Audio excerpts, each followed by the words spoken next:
Well, hello. I would like to do another amateur radio video. My name is Jonathan Charles and my call is November Bravo 3 Italy. And I would like to try something I've never done before. And that is, I would like to do a little exercise with QRP. QRP is just using 5 watts. I have to admit that I'm a little bit spoiled.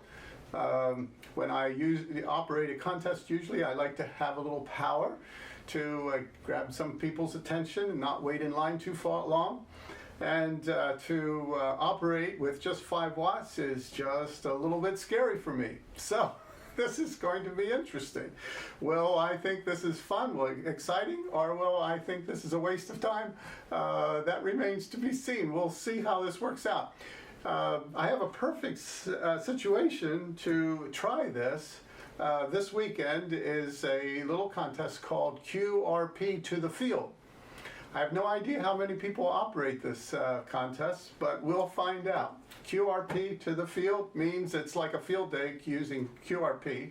Usually you go to a mountain or to a park or something to set up, but in this situation, because we're all quarantined and staying close to home, we're encouraged to operate from our backyard. So that's what I'm going to do. I'm going to set up here in my backyard. We're going to see how this all works.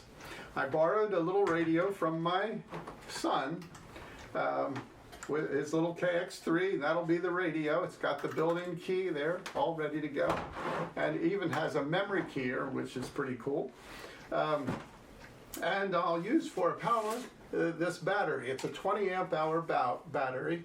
So that's my second test. I would really like to know how long this battery lasts using 5 watts. Will this last 5 hours, 4 hours? I'm just really curious how long a battery like that will operate a QRP radio. And for an antenna, I have these dipoles. I have 2 of these dipoles that I use for field day. They're link dipoles. I can add and subtract length by these little nuts. I just made the insulators out of PVC pipe, and it works really well. I usually use them as a dipole. However, this time I thought for QRP, maybe I should try them as a vertical with raised radials. So the one dipole, the leg will be the vertical element, and the other leg will be an elevated radio. And I have this little barrel connector with, it's 4 bolts that would go onto some sort of chassis that you would have.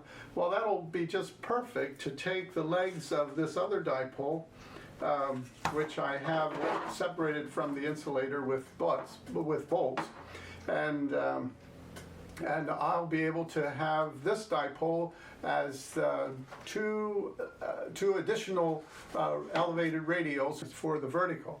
So it's going to be a vertical with 3 radials mounted on the back of my car. So I'm excited about this. Let's see. I'm excited to see how long the battery will work, how much activity is there, and whether 5 watts will attract a bit of attention. I hope so. Well, we'll start by setting up the antenna. First, I will install this seesaw on the back of the car mounted on the hitch. And then we can add braces to keep it upright. This vertical is so light that it really won't need any guys.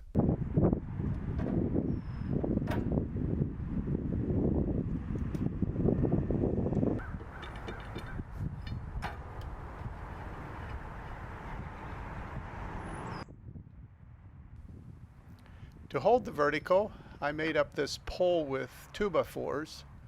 I sawed it down to 3x3 so it fit on this seesaw carriage. Then used those same clamps that I used before to hold it in place. The 1 5/8" dowel attached at the top will be used to support the fiberglass mast that we put on those dowels.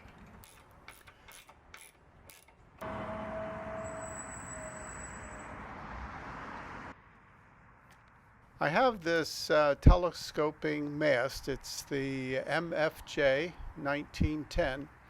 It's great for a vertical. It stretches out like 33 feet. It's really too weak to support anything but a vertical wire. And it's our experience that one needs to tape every joint if you want it to be standing overnight. But other than that, it's just really nice, especially for portable use, because it weighs only a few pounds. We had 20-mile-an-hour winds on Saturday, and it held up nicely, but I wouldn't want to trust it with winds any stronger than that. Once the first leg of the dipole is taped in place, we can add the legs of the other dipole for 2 more radials, and just like that, we have a vertical with 3 radials. Attach the coax and we're ready to raise it up.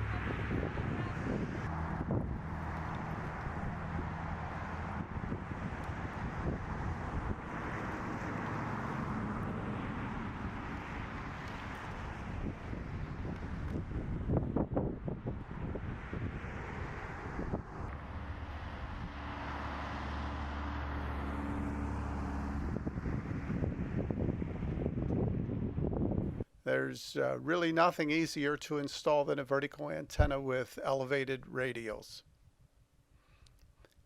After we stretch out the radials, we can check the SWR. The thing I really like about full-size resonant antennas is that they're so broad-banded.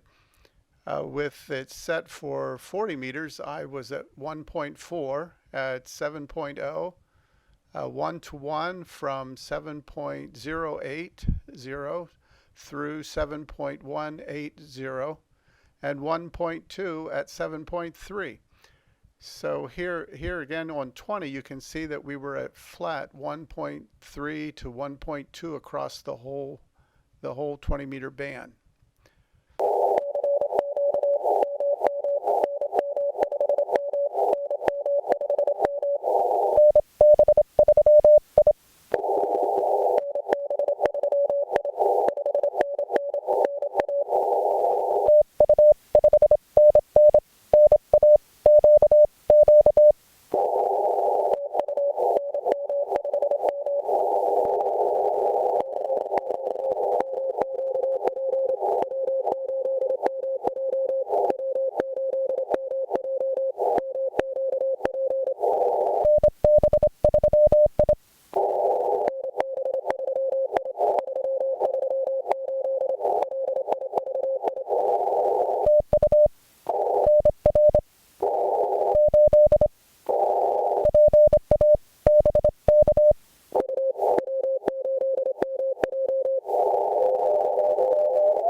So how did it go? Well, to be perfectly honest, I was a little disappointed.